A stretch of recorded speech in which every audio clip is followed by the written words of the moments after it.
Olá, meu nome é Carolina Oliveira, eu sou aluna do terceiro período do curso de RH. Eu e o meu grupo vamos apresentar um assunto muito importante, que é o transtorno do espectro autista no mercado de trabalho. E vamos abordar um tema específico, que são as barreiras invisíveis que os afastam do mercado de trabalho. Bom, agora eu vou apresentar o nome dos meus colegas que farão parte dessa apresentação junto comigo e que vão levar um pouco de conhecimento para vocês também, que é a Fernanda Campos, Matheus Batista, Monique Rodrigues e Vitória Lúcia. Cada um de nós vamos apresentar um pouco sobre os tópicos que serão abordados. Bom, vale lembrar que esse tema é muito importante, ainda mais nos dias atuais. Se cada um de nós tivermos o conhecimento e o entendimento sobre o assunto, poderemos ajudar de alguma forma. E sabemos também que um dia teremos a oportunidade de fazer parte do mercado de trabalho. Isso se já não fazemos, né?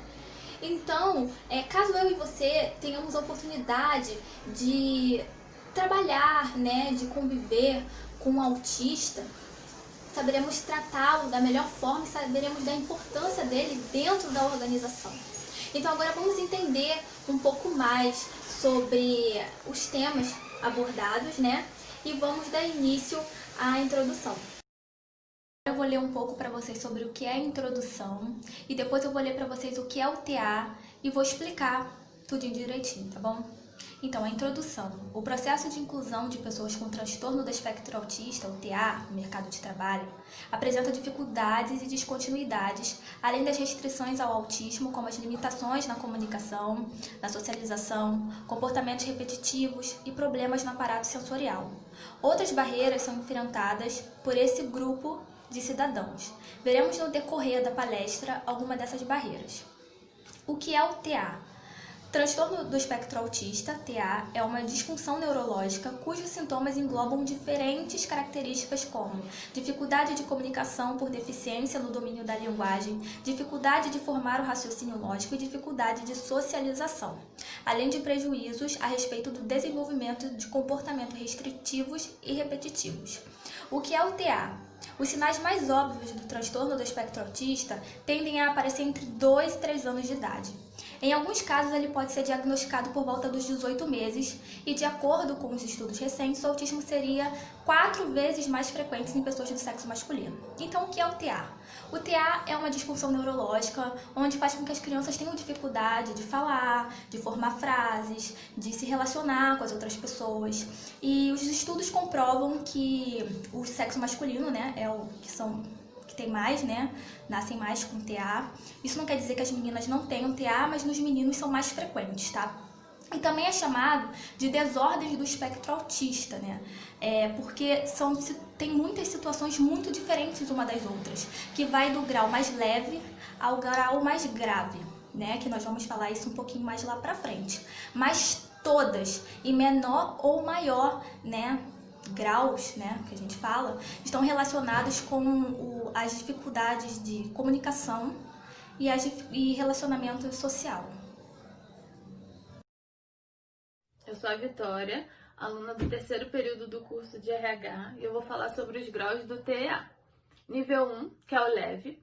O leve problema na comunicação pode ser percebido, mas não é empecilho para que o indivíduo interaja socialmente e nem deixe de desempenhar funções que valorizem ainda mais o seu contato com as demais pessoas. Apresentam uma dificuldade significativa em se organizarem e se planejarem quando há uma mudança em sua rotina. Entretanto, são situações pontuais que, acompanhadas por um profissional, mostram grande progresso. Bom, neste nível consiste um pouco de déficit nas áreas de comunicação, socialização e em seu comportamento em geral, mas não é um limitante para interações sociais. Neste nível, o autista pode gostar de interagir, mas ele não sabe como. Apresenta ansiedade e um comportamento peculiar. Pode ou não ter crises de ordem sensorial ou ansiedade. Possui problemas de organização e planejamento que impedem a independência. E necessita de um pouco de apoio em algumas situações no seu dia a dia. Nível 2, moderado. As deficiências de linguagem são aspectos muito comuns e perceptíveis neste grau. Os autistas moderados apresentam um nível maior de deficiência em relações sociais e na comunicação. Além disso, são mais inflexíveis e podem apresentar comportamentos restritos e repetitivos frequentes. O autista, neste nível 2, gosta de interações, mas ele não consegue entendê-las. Tem dificuldade de compreender as regras sociais. Se comunica através de poucas palavras ou não apresenta linguagem verbal. O aprendizado é lento e precisa de mais apoio pedagógico e comportamental. Pode ser tranquilo, mas ter crises ocasionais. Necessita de apoio em várias situações no seu dia a dia. Nível 3, severo. Este nível é o mais sério por caracterizar-se o estado em que a criança ou o adulto convive com problemas para se expressar, habilidades cognitivas baixas, inflexibilidade comportamental e tendem mais ao isolamento. Neste caso, a intervenção deve começar o quanto antes para que os defeitos do autista não comprometam a qualidade de vida do paciente e da sua família. Neste nível, o autista ignora comandos, pode ter episódios de agressividade, grave atraso ou ausência na linguagem verbal e severas dificuldades no modo de interagir e no seu comportamento, principalmente na companhia de outros. Costuma ter muitas crises em consequência da pouca compreensão do mundo à sua volta. Neste nível 3, ele necessita de muito apoio em muitas situações no seu dia a dia, pois ele é basicamente dependente, basicamente não, totalmente dependente. Bom, eu termino a minha parte aqui e agora eu passo para Fernanda. Olá, meu nome é Fernanda Campos, eu sou aluna do terceiro período da turma de RH e agora eu vou estar falando um pouquinho sobre o transtorno do espectro autista no mercado de trabalho. Eu vou estar lendo e explicando um pouco sobre o slide para vocês. A ONU estima que 80% dos autistas adultos no mundo não estão incluídos no mercado de trabalho.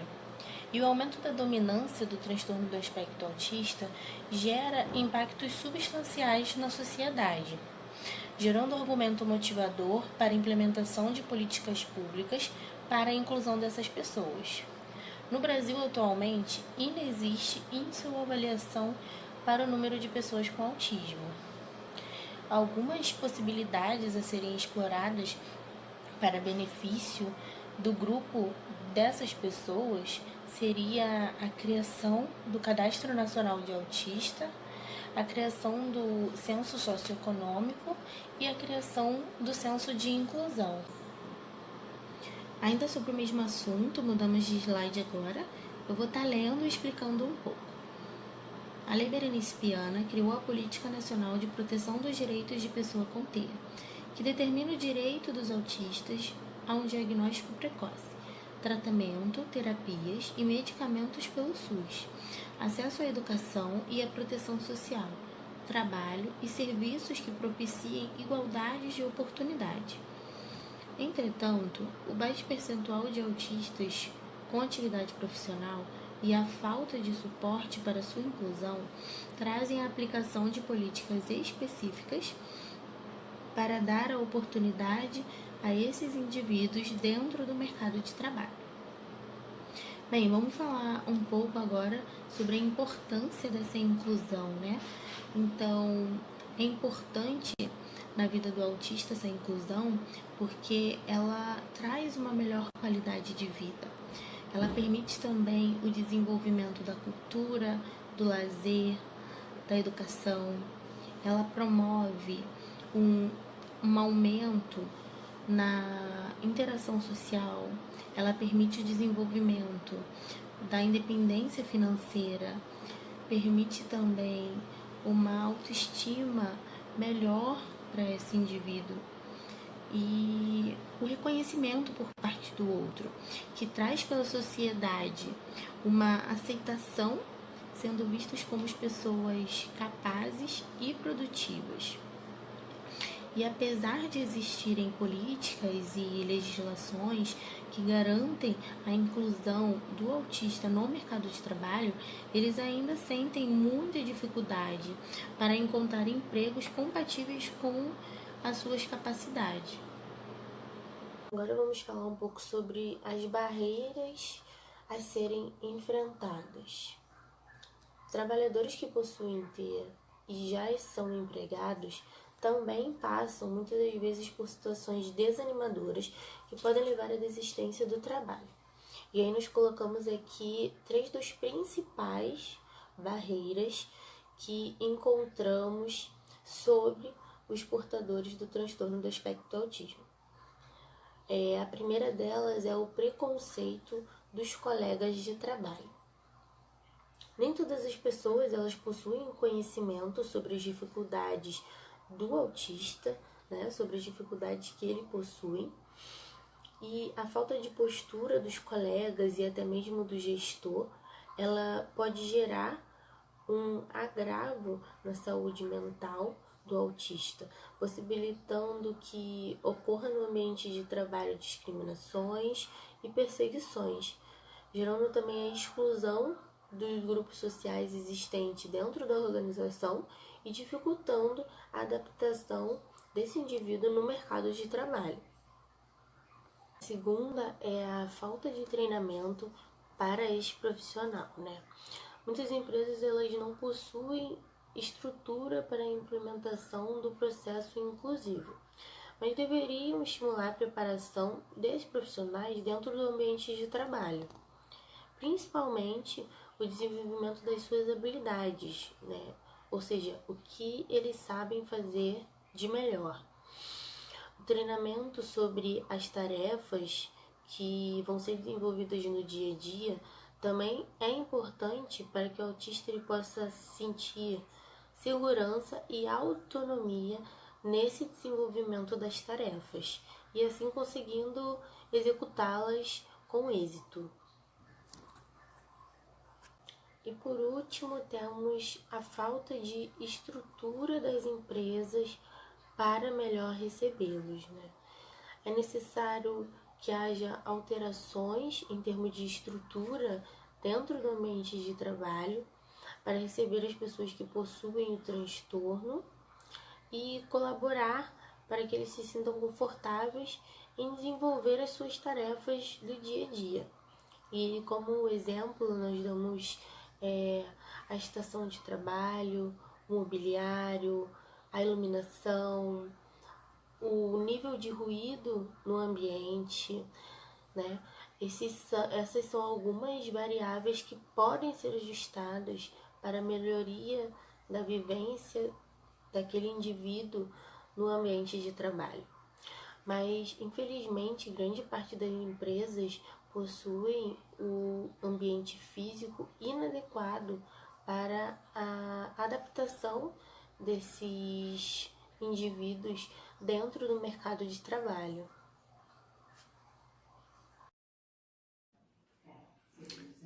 Olá pessoal, o meu nome é Matheus e eu vou estar continuando a nossa palestra aqui com o seguinte assunto agora, a inclusão do profissional de TA no mercado de trabalho.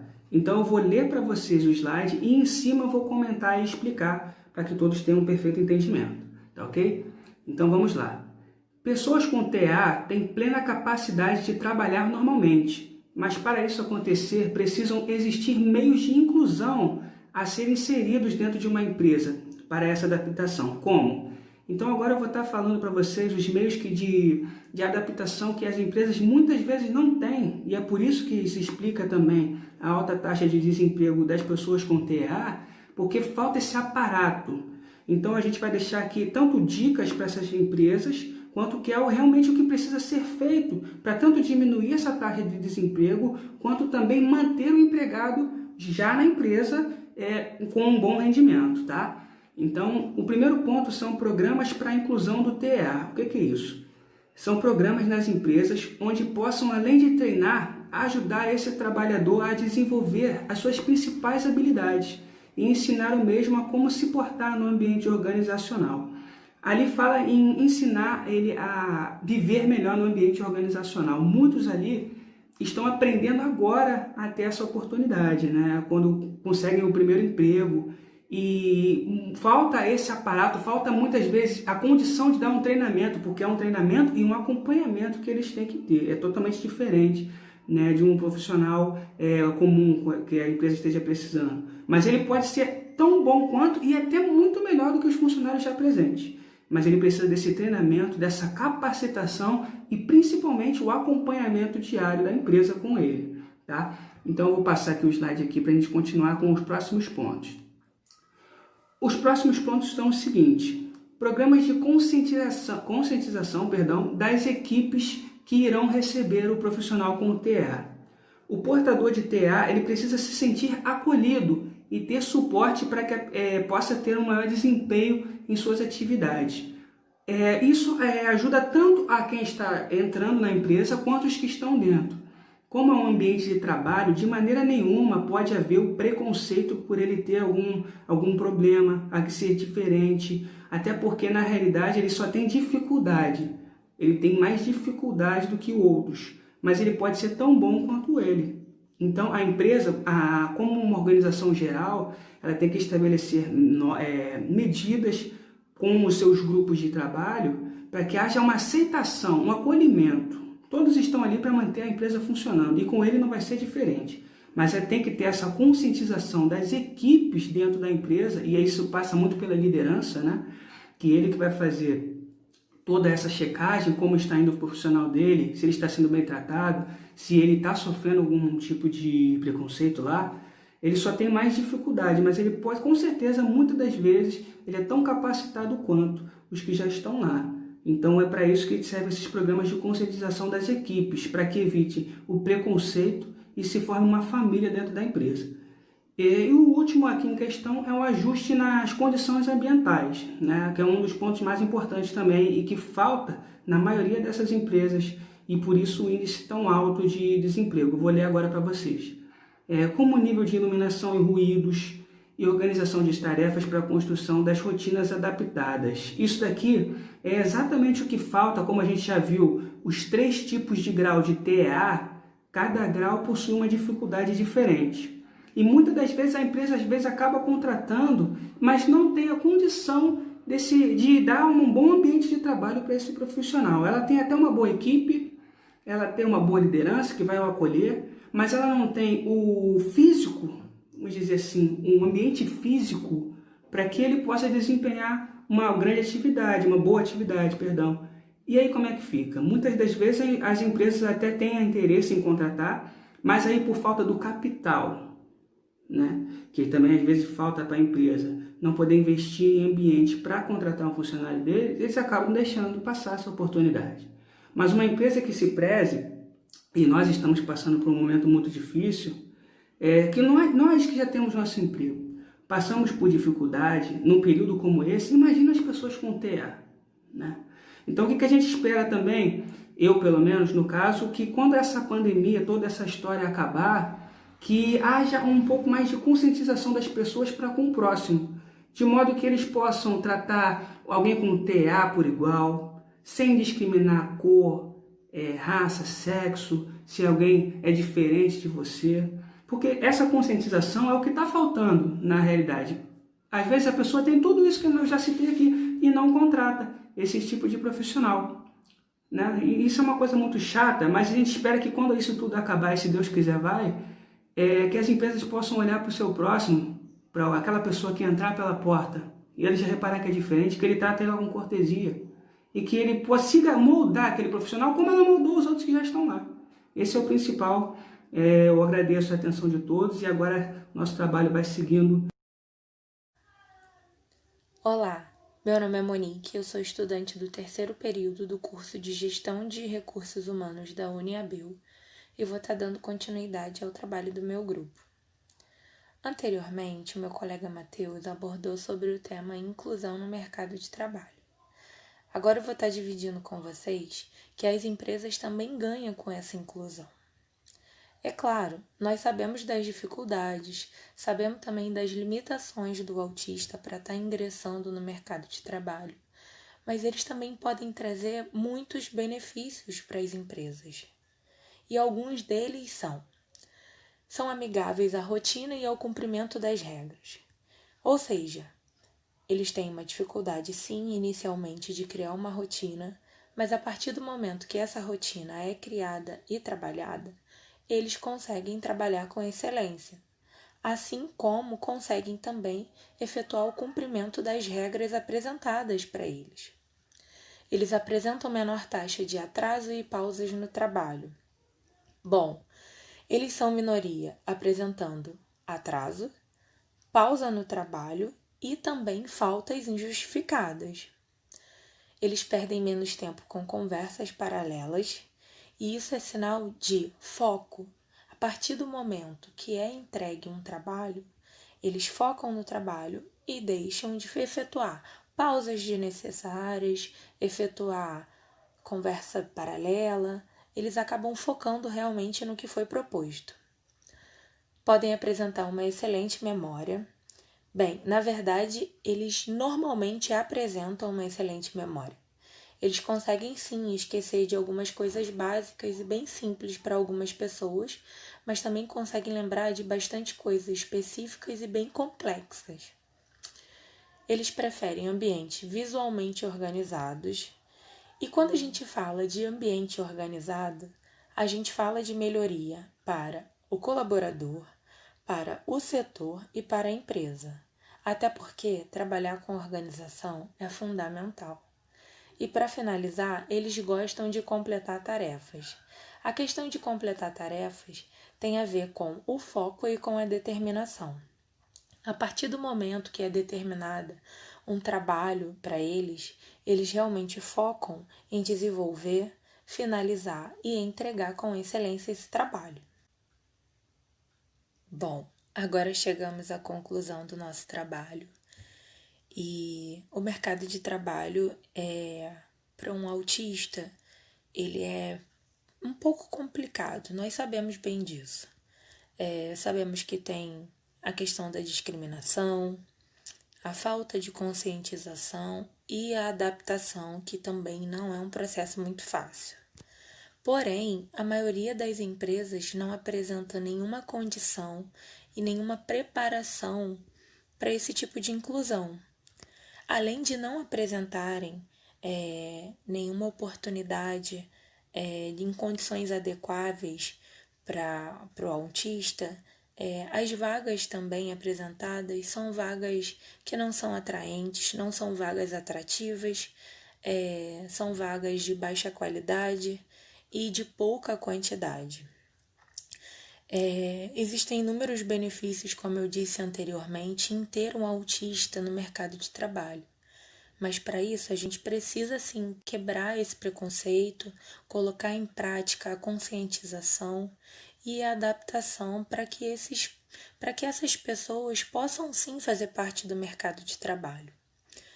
Olha, eu espero que vocês tenham conseguido captar um pouquinho da nossa mensagem, do nosso trabalho.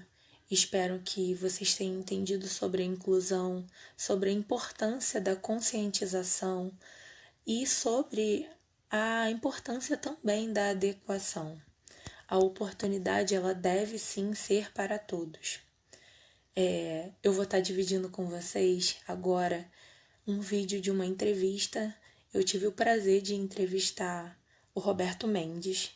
Ele é neuropsicólogo, ele tem 39 anos, foi diagnosticado com autismo adulto, cerca de 33 anos, e além de ser um excelente profissional, ele é um empreendedor. E que essa entrevista do Roberto sirva de exemplo para entender que todo mundo é capaz sim, tá?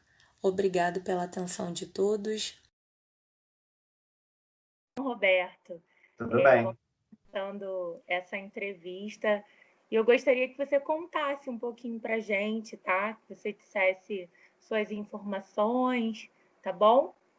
Uhum. Tá. Então, para começar, meu nome é Roberto de Souza Mendes. Publicamente, sou conhecido como Roberto Mendes apenas.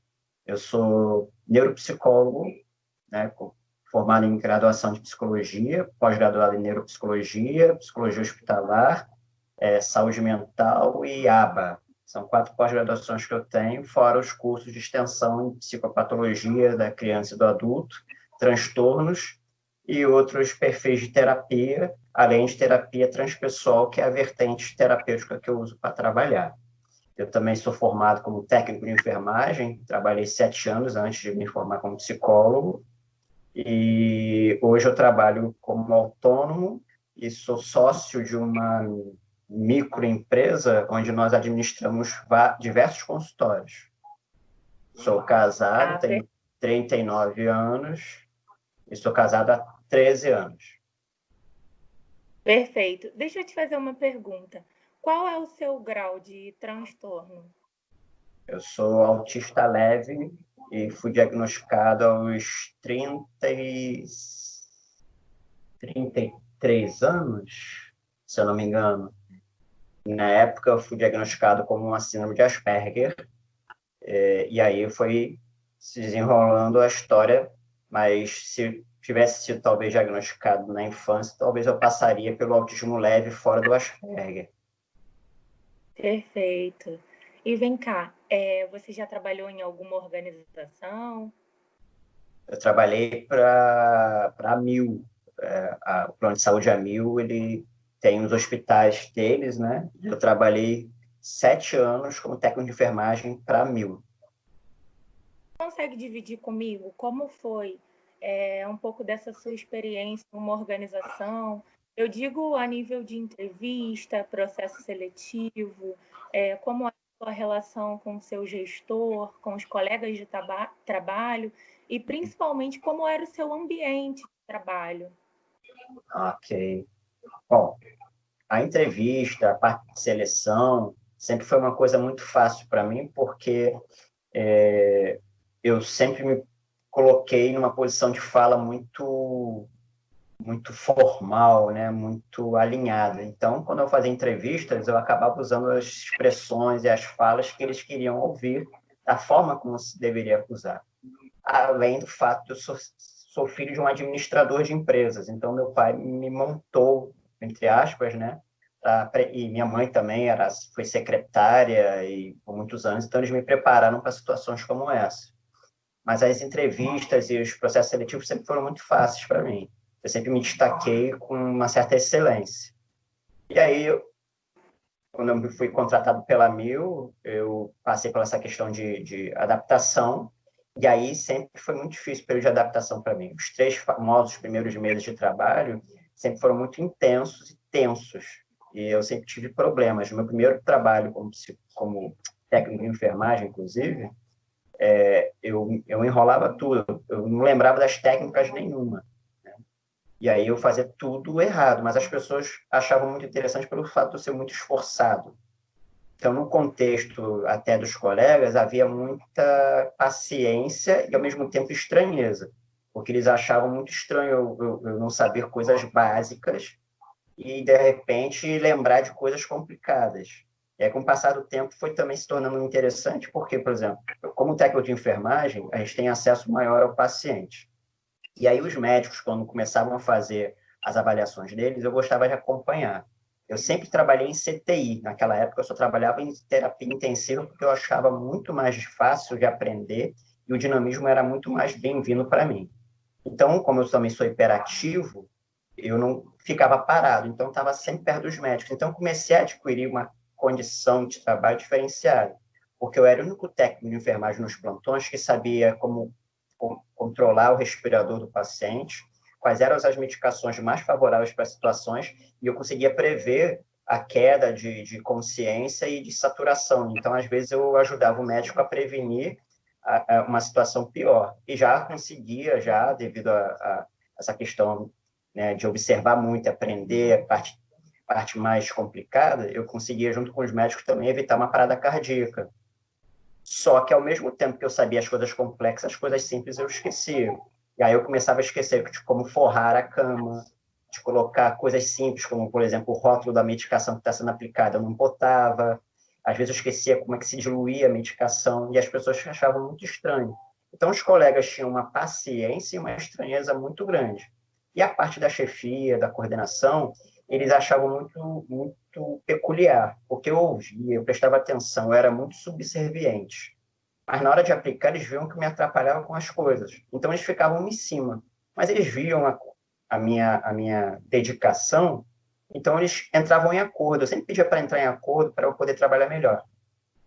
no último hospital que eu trabalhei, um dos acordos foi o seguinte: toda vez que eu podia ter uma folga que eu digo assim, eu fiz tudo que eu tinha que fazer com o paciente, então teria uma horinha ali para relaxar, eu solicitava que me deixassem ir para outro setor, para ajudar outra equipe, para aprender mais, para não esquecer as técnicas, porque eu sempre tive essa dificuldade. Se eu fico muito tempo sem fazer uma coisa, eu esqueço. Eu tenho que ficar sempre montando o mesmo cronograma. Mas o contexto com a coordenação não era ruim, porque eles me consideravam muito intelectualizado. Então, chegou uma época no Hospital da Mil que eles selecionaram alguns profissionais da área técnica para serem como se fossem certos líderes. Eles passavam informações importantes para esse técnico era obrigado, né, de uma certa forma, a passar para os colegas e ajudar os colegas a entenderem aquela questão que era ensinada nova. Ah, perfeito. Então, como foi essa questão de sair da Mil, se formar e pensar em se tornar um profissional autônomo? Bom, não foi uma coisa muito fácil também, mas foi uma coisa interessante, porque eu me formei em 2014 e na entrada de 2015 eu fui convidado, né, fui demitido devido a essa modificação que houve no hospital. Quando eu saí, eu recebi um bônus, recebi todo um valor que me ajudou a me manter por 3 meses e meio a 4 meses. Nesse inteirinho, eu já estava com diploma e colocava currículo nas clínicas, né? Porque psicólogo, para iniciar a vida profissional, é mais difícil. Então, eu consegui, com a ajuda de uma colega na época da faculdade mesmo, que também tinha sido recém-formada, ela entrou para uma clínica. Nessa clínica não era uma clínica que você trabalhava com carteira assinada, não. Você era um autônomo trabalhando na clínica.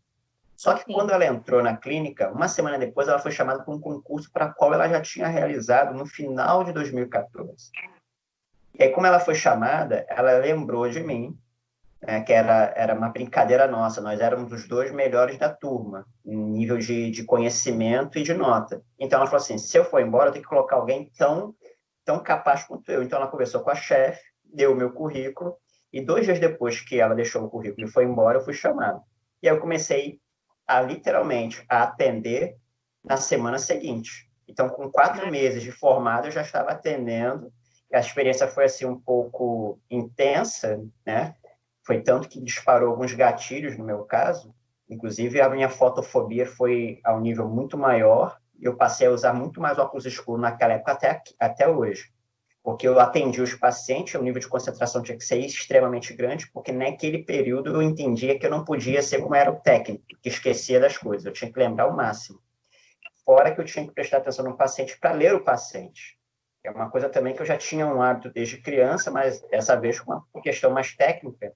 Então foi muito intenso. Então, o primeiro ano de trabalho como autônomo, eu tinha muitas crises de ansiedade e de enxaqueca.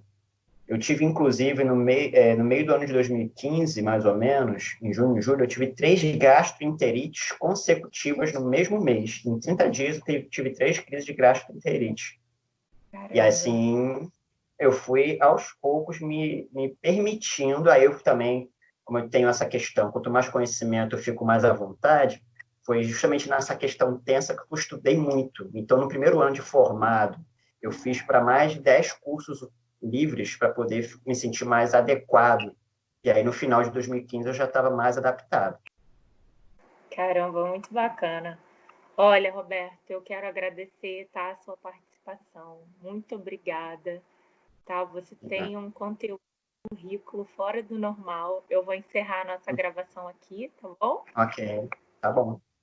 Obrigada pela participação. Satisfação.